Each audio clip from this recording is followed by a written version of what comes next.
Olá pessoal, aqui é Maísa Vatan, consultora sistêmica, e hoje eu trago para vocês mais um vídeo, na verdade é um áudio que eu gravei há um tempo atrás, falando sobre os sentimentos dentro da constelação sistêmica, dentro da percepção sistêmica.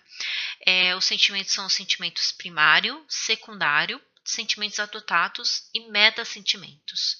Espero que vocês gostem, que curtem o vídeo, e até a próxima. Bye bye!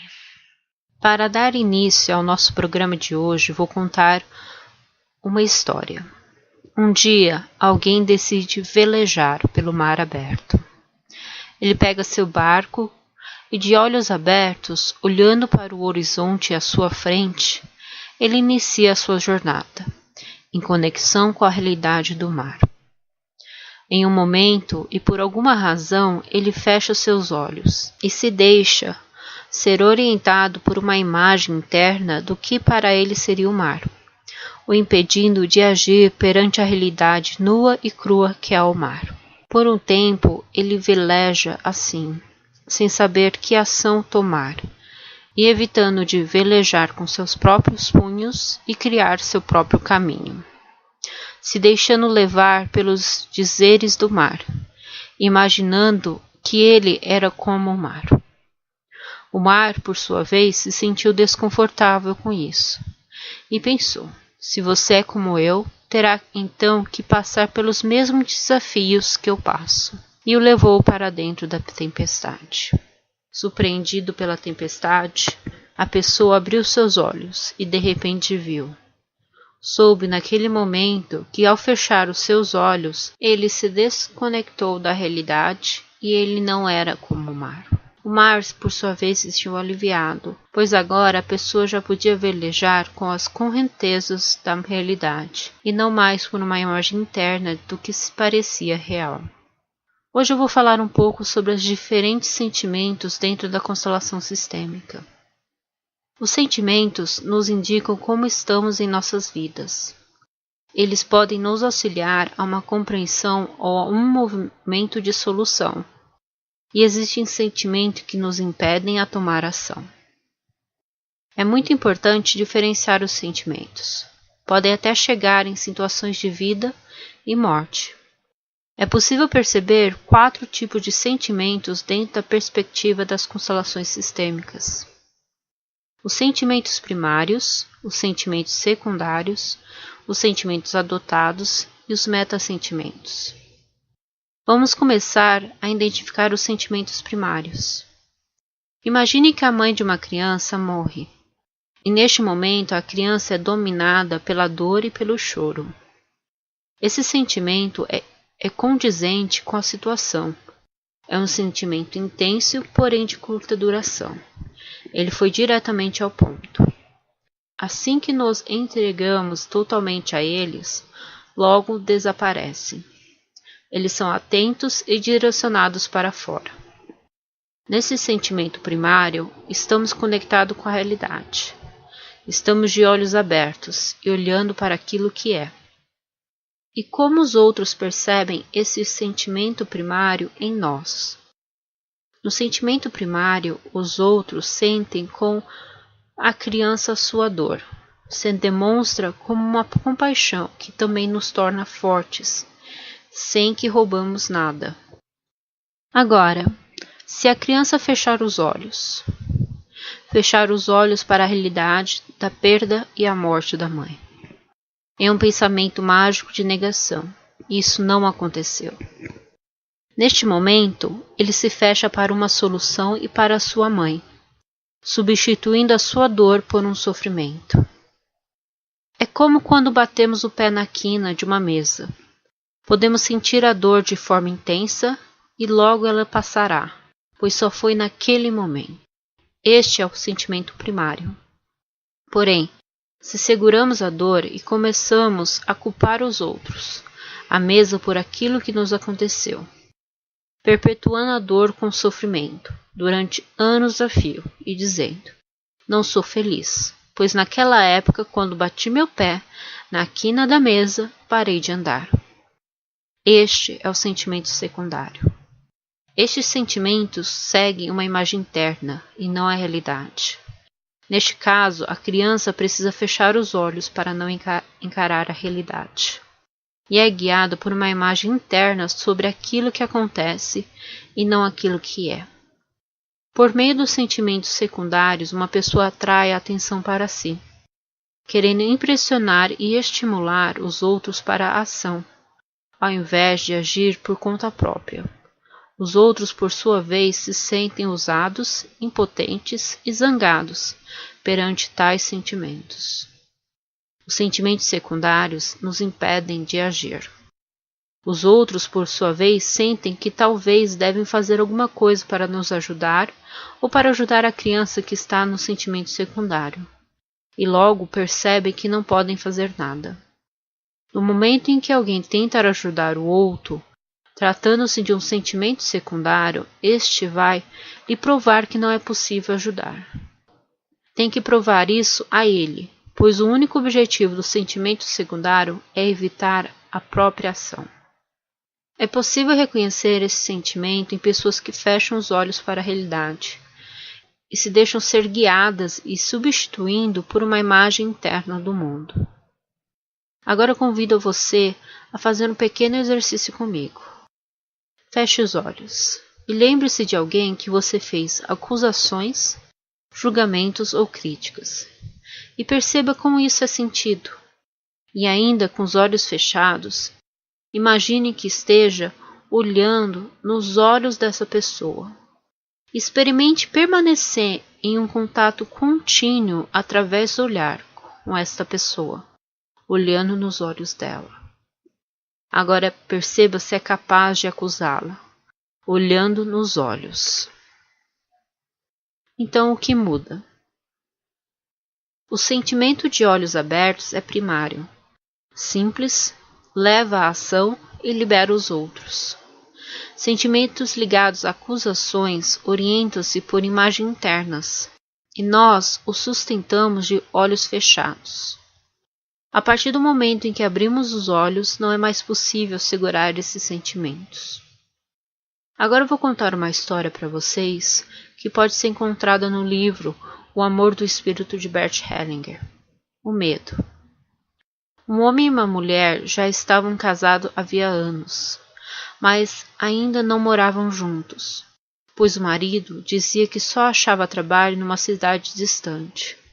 Sempre que lhe diziam, no grupo, que ele podia fazer o mesmo trabalho na cidade da mulher, ele respondia com objeções. Assim ficou claro que havia uma razão oculta que explicava o seu comportamento. O pai dele, que sofria de uma tuberculose grave, passou muitos anos num sanatório isolado. Quando às vezes visitava sua família, a mulher e o filho corriam o risco de contágio. O perigo já havia passado há muito tempo, mas agora o filho assumiu o mesmo medo e o mesmo destino do pai, e se mantinha afastado da mulher, como se seu contato com ela também fosse perigoso. O terceiro tipo de sentimentos são os sentimentos adotados. Esses sentimentos estão ligados a uma identificação e podem ser percebidos na configuração de uma constelação sistêmica, ou seja, são os emaranhamentos sistêmicos. Gostaria de pontuar aqui que quando se trabalha com a constelação sistêmica, sempre temos que perceber e trabalhar a partir do nível de consciência do cliente. A consciência é a percepção da realidade. Dependendo de onde estamos, podemos perceber mais ou menos. É como se estivéssemos fazendo uma trilha em uma montanha. Aqueles que estão no topo têm uma percepção mais ampla do que aqueles que estão no pé da montanha ou no meio da trilha. A constelação sistêmica trabalha na consciência sistêmica. Ela abrange o todo e as partes da consciência. Esta consciência atua em dois níveis: a consciência sistêmica egóica ou arcaica e a consciência sistêmica maior. A consciência sistêmica em ambos os níveis nos vincula de uma forma poderosa à nossa família e a outros grupos. Se um membro do grupo é excluído ou expulso pelos outros, mesmo que foi meramente esquecido, porque não se fala mais dele, Como frequentemente acontece nos casos de uma criança que morreu de forma prematura, a consciência sistêmica egóica faz com que um membro do grupo venha representar o escolhido. Ele imita, então, o destino daquele sem ter consciência disso. Daí resulta, por exemplo, que o neto imite por uma identificação inconsciente um avô excluído, passando a viver, sentir, planejar e fracassar como seu avô, sem estar consciente desta conexão. Quando, no nível egóico, esta consciência, de uma forma inconsciente, nos leva a sentir como se fosse uma exigência e obrigação para nós o que os outros membros sofreram ou ficaram devendo para o grupo. Assim, somos levados a nos emaranhar cegamente na culpa e inocência alheia, em pensamentos, preocupações e sentimentos alheios, em brigas, consequências, metas e um desfecho alheio.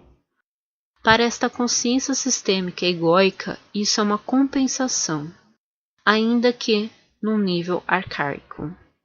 Aliás, esta consciência é uma consciência arcaica, que leva a um equilíbrio cego no mal, que nem ajuda nem cura ninguém, em que a injustiça cometida contra os antecessores é apenas repetida pelos sucessores inocentes, mas não é reparada novamente, e o excluído permanece excluído. E como uma pessoa se liberta disso? Quando se torna claro de quem ou para quem ela assumiu esse sentimento. A identificação impede que eu veja a pessoa com a qual eu estou identificado. Ela não pode parecer como outra na minha frente, porque através da identificação eu sou como ela. Mas tão logo que ela se coloque à minha frente, posso olhar para ela, respeitá-la e amá-la. Através disso, a identificação fica anulada. As constelações atuam neste nível, de anular as identificações e unir o que antes estava separado. Agora, o quarto e último tipo de sentimento são os metassentimentos. Eles são os sentimentos superiores, sem emoções e sem dramatizações. São percebidos com leveza e são completamente simples e claros. Apenas são forças puras para a ação e trabalham com algo maior. A palavra meta significa superior. É um nível além daquele que está no topo da montanha e percebe o todo e as suas partes, que tem a visão maior e ao mesmo tempo está solitário. Sentimentos puros como coragem, humildade e sabedoria pertencem aos metassentimentos. O trabalho de terapia precisa ser feito com os metassentimentos.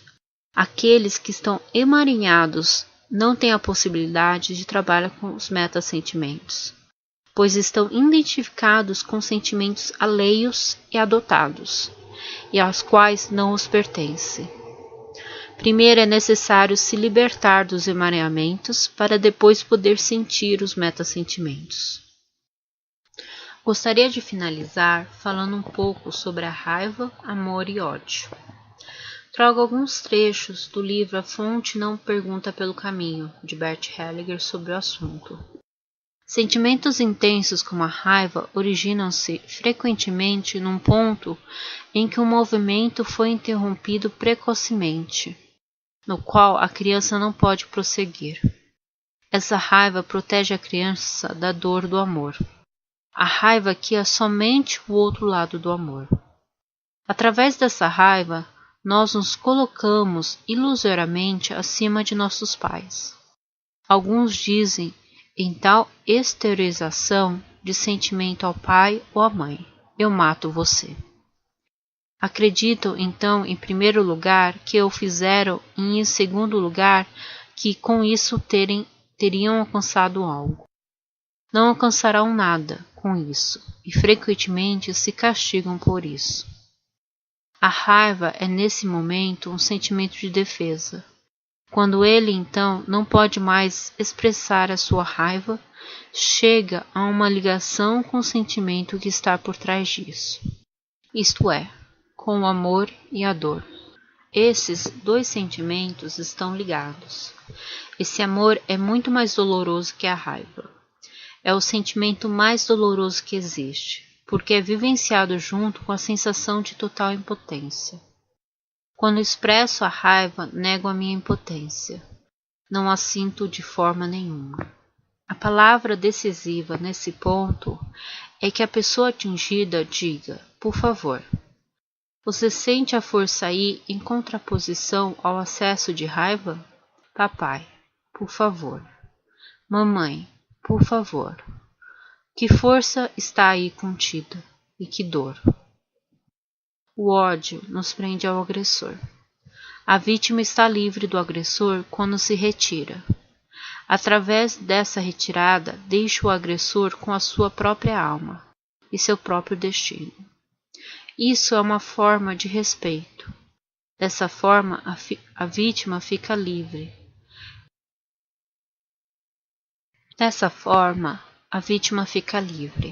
Esse afastamento do agressor e daquilo que fez para o centro vazio, assim denomino isso, dá força e, de vítima, nos transformamos em protagonistas. Mas aqueles que perseguem e ficam indignados, os moralistas e os inocentes, são, na alma, criminosos. As suas fantasias violentas são frequentemente piores do que os atos dos agressores.